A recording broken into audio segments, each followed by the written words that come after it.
hora da entrevista do dia com Denise Campos de Toledo. E vamos falar sobre assédio e violência contra a mulher. Eu converso com a Luísa Eluf, advogada criminalista, ex-procuradora de Justiça do Ministério Público de São Paulo. Doutora Luísa Eluf, boa noite. Boa noite. Muito obrigada pela sua participação aqui no Jornal da Gazeta. E a senhora atuou muito para a aprovação da lei do feminicídio, desde 2015. Foi uma das responsáveis pela criminalização do assédio sexual, só que esses problemas persistem. Nós tivemos, inclusive, aumento do feminicídio em 2022, levantamentos mostram aí que havia um caso por dia em 2022, esse é do relatório Elas Vivem, dados que não se calam, e o assédio é muito pouco criminalizado, punido efetivamente. A que a senhora atribui a continuidade dessa violência contra a mulher, mesmo com o aperto maior da legislação? Porque a legislação não faz milagre, na verdade ela orienta, ela estabelece regras e quem infringir as regras da legislação está sujeito a uma penalidade. Só que aqui no Brasil, assim, as coisas não funcionam muito bem e, além de tudo, existe uma forte pressão do patriarcado contra os avanços dessa mesma legislação que protege os direitos da mulher. Então, nós acabamos ficando patinando, sem conseguir avançar. Eu acho que seria muito importante que nós tivéssemos mais mulheres na magistratura, ou seja, como juízas, mais mulheres no Ministério Público, mais mulheres nas delegacias, enfim, nós temos que ter um apoio das outras mulheres.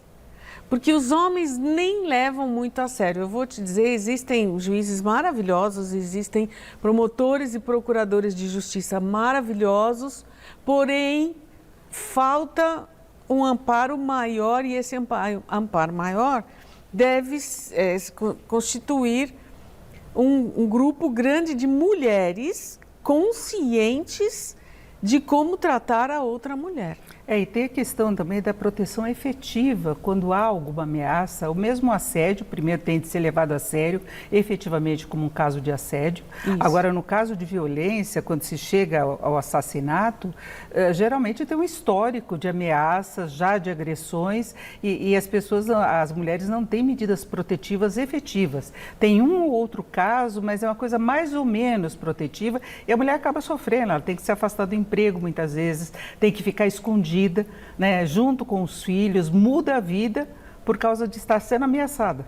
Exatamente. Então, é uma questão social que nós temos todos, todos, município, governo do estado, presidência da República, todos os que são gestores dentro desse país, eles precisam cuidar da violência contra a mulher. Porque o Brasil é um país muito machista. Ele é muito machista mesmo, é terrível.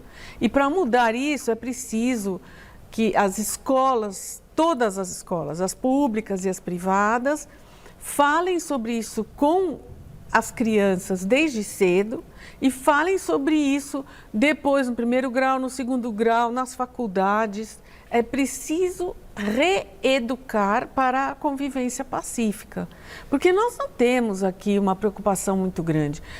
O pessoal escreve lá na lei e depois fala, deixa que vai sozinho, mas não vai sozinho. Só se forem casos que têm maior repercussão, e a senhora participou, por exemplo, junto às vítimas de João de Deus. Certo. E a gente continua vendo casos de famosos envolvidos em assédio. O jogador Robinho, por exemplo, veio se esconder no Brasil.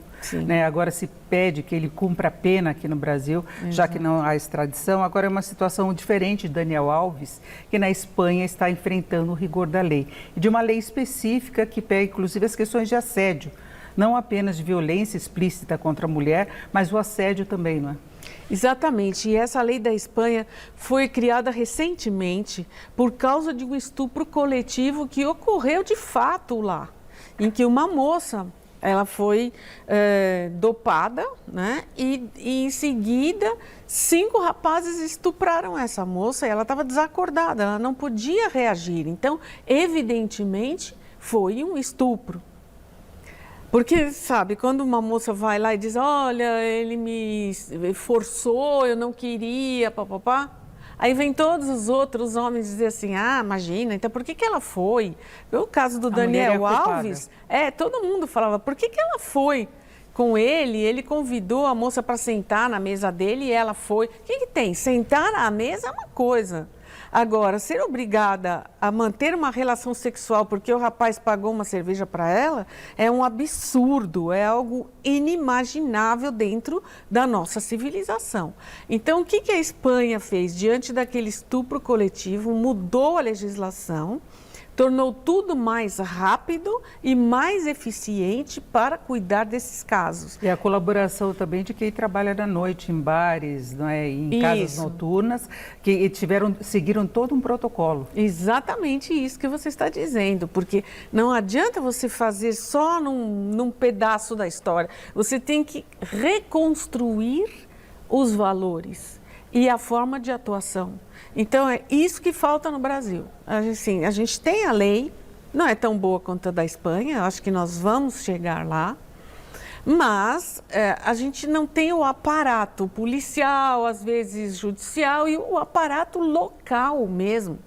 Porque se a coisa acontece dentro da boate, ou dentro de clube, ou seja, em uma casa, ou qualquer coisa assim, todo mundo que trabalha naquele lugar tem que ser orientado e educado como agir em caso de tentativa de estupro ou estupro consumado. Agora, a gente sabe que em muitos casos há necessidade de a mulher se submeter a determinadas situações por questão financeira.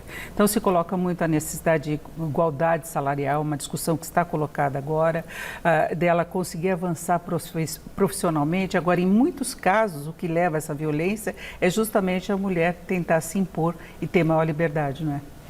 É verdade, mas isso nós não vamos poder abrir mão. Nós temos que continuar nessa luta, nós temos que ser fortes, não faça nada para agradar o seu namorado ou para agradar o seu marido, mas que seja algo que vá prejudicar essa moça, né? Então o marido diz, ai querida, eu gosto de chegar em casa e encontrar você em casa, não sei o quê.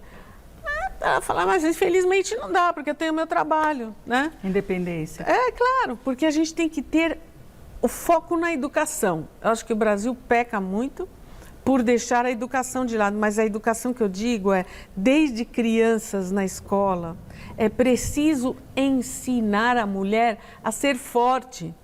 Porque a nossa sociedade e as famílias em geral colocam na cabeça das meninas que elas são frágeis, que elas são fracas porque elas são mulheres. Então, a mulher é isso, a mulher é aquilo. A mulher é igual ao homem. Acabou aquela confusão de achar que porque as mulheres são mais delicadas. Mas não interessa, diante de um revólver, o que você vai fazer? Então a mulher vai morrer porque ela é fraca? Não. Qualquer um morre diante de uma violência grave. É isso que a gente está tendo que enfrentar agora. E não permitir mais que as mulheres sofram no local de trabalho, sofram em casa, porque o lugar mais perigoso para a mulher no Brasil é a casa dela.